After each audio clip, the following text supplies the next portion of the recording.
Comment reprendre une vie normale après avoir survécu aux attaques du Bataclan? C'est la question à laquelle Isaki Lacuesta, réalisateur espagnol, va tenter de répondre avec son 10e long métrage. Bonjour à tous, j'espère que vous allez bien. Aujourd'hui, on se retrouve pour une petite critique du film Un an et une nuit, film franco-espagnol sorti en salle le 3 mai, et c'est une adaptation du livre de Ramon González, un Espagnol qui a survécu aux attaques du Bataclan et qui raconte son calvaire ensuite dans un livre Paz, Amor y Desmetal, paru en 2018. Un des premiers films à traiter de ce sujet, après Revoir Paris de Alice Winocourt ou Novembre de Cédric Jiménez en 2022, et c'est le premier film à vraiment montrer ouvertement l'attaque du Bataclan. Petit avertissement avant de poursuivre la vidéo, c'est un film très lourd à regarder et particulièrement les images de l'attaque du Bataclan. C'est très compliqué et j'ai personnellement été très mal à l'aise devant ces images, donc il faut bien être sûr de soi avant d'aller voir le film. Sinon, j'ai trouvé le film très intéressant avec des magnifiques scènes pleines de vie et on va y revenir en détail dans une petite critique sans spoiler.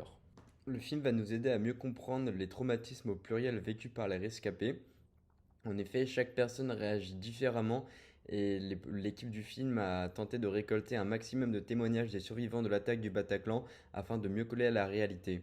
Le suivre va suivre un couple fou amoureux pendant un an lors de la reconstruction qui réagit de manière diamétralement opposée. Il y en a un qui est surexpressif, qui fait des crises d'angoisse, qui a besoin de beaucoup d'attention, de s'ouvrir et de raconter ce qu'il a vécu, tandis que l'autre va se renfermer sur elle-même. D'ailleurs, elle ne le dit à personne qu'elle était au Bataclan ce soir-là, elle ne le dit pas à sa famille, à ses amis ou encore à son travail, et évite le sujet dès qu'elle le peut.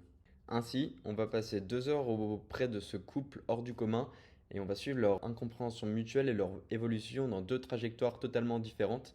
Les habiles flashbacks placés tout au long du film, reconstituant peu à peu cette soirée, nous montrent l'unité de ce couple avant les attentats, qui avait une super alchimie et une passion dévorante. Le couple ne faisait qu'un, il en fera deux après l'attentat. Le traumatisme est trop grand et leur éloignement progressif semble totalement inévitable. Le couple a une petite dimension tragique presque shakespearienne et j'ai vraiment beaucoup aimé ça. Afin de renforcer notre empathie sur les personnages, on a beaucoup de scènes de la vie quotidienne qu'on a l'habitude de vivre, mais pas forcément montrées dans les films, comme faire les courses, se réveiller, faire une balade ou s'engueuler quand on a trop bu. Les films ont plutôt l'habitude d'idéaliser la vie des protagonistes, et c'est pas du tout le cas ici. J'ai même trouvé le film très intrusif.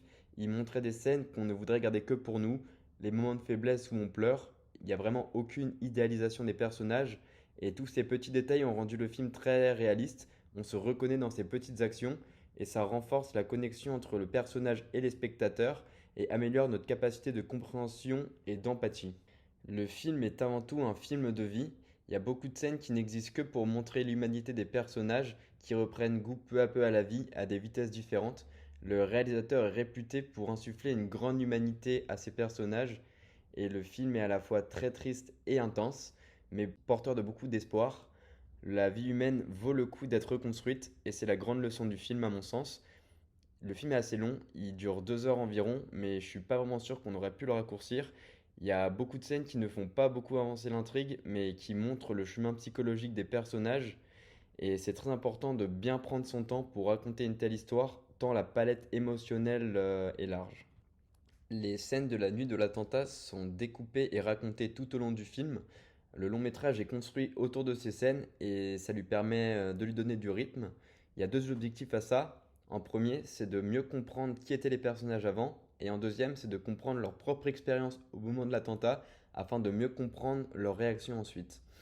Les scènes de l'attentat en elles-mêmes sont très difficiles à regarder et il y a eu un parti pris du film de ne pas filmer le massacre, mais le point de vue des personnages. On ne voit jamais les terroristes et il y a très peu de sang, donc c'est pas du tout gore en soi, mais on nous fait plus ressentir l'attentat de l'intérieur au milieu de cette panique générale qui s'instaure en quelques secondes et de cette quête de survie qui dure plusieurs longues minutes. Il y a un énorme travail qui a été fait par l'équipe du film afin de coller au mieux à la réalité de ce qui s'est passé le soir des attentats. Et ces images ressemblent beaucoup aux souvenirs, souvent en morceaux, des personnes vivant des expériences traumatisantes. On n'a plus de souvenirs clairs et précis de ce qu'il s'est passé. Et dans beaucoup de cas, la reconstruction passe par la reconstitution de ces souvenirs. Et c'est ce cheminement psychologique de ces victimes que le film veut suivre, tentant de se souvenir pas à pas des événements de cette terrible nuit. Un an, une nuit se concentre sur la psychologie post-traumatique des survivants. Comment est-ce qu'on se répare? Comment on accepte quelque chose d'inacceptable? Donc on a le thème du deuil, du traumatisme et des différentes manières d'y faire face. Ces différents traitements d'une même émotion m'a beaucoup fait penser à The Leftovers, une série HBO créée par Damon Lindelof et Tom Perrotta, qui suit le deuil de rescapés d'une petite ville après la disparition soudaine de 2% de la population mondiale. C'était pas un tremblement de terre, c'était pas un tsunami, mais quelque chose de totalement inexplicable par la science. Et donc on a tout le thème du deuil impossible, et c'est tout l'intérêt de la série. Certains personnages sont consumés par la rage, d'autres fuient leur famille et leur quotidien, d'autres développent des troubles psychologiques très graves, comme des pertes de mémoire ou des moments totalement de violence, ou d'autres encore rejoignent des sectes extrémistes dont les leaders leur donnent une vérité et leur expliquent comment y faire face. Ainsi, le film nous montre plusieurs réactions à une même cause.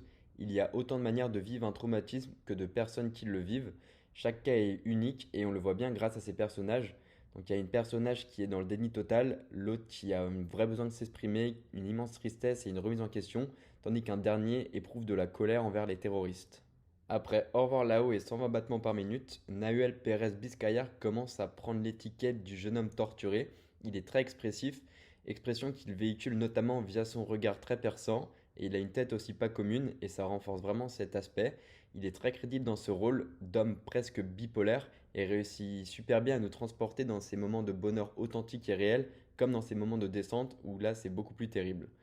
Noémie Merlan est bien aussi dans un tout autre registre. Après, je la connaissais beaucoup moins, elle, mais elle a une filmographie très étoffée. Elle a notamment gagné le César du meilleur second rôle féminin pour L'Innocent en 2023. Et son personnage a des émotions beaucoup plus stables et son traumatisme va prendre plutôt la forme du déni. Et déni qui va la submerger peu à peu et pour la mener vers la folie.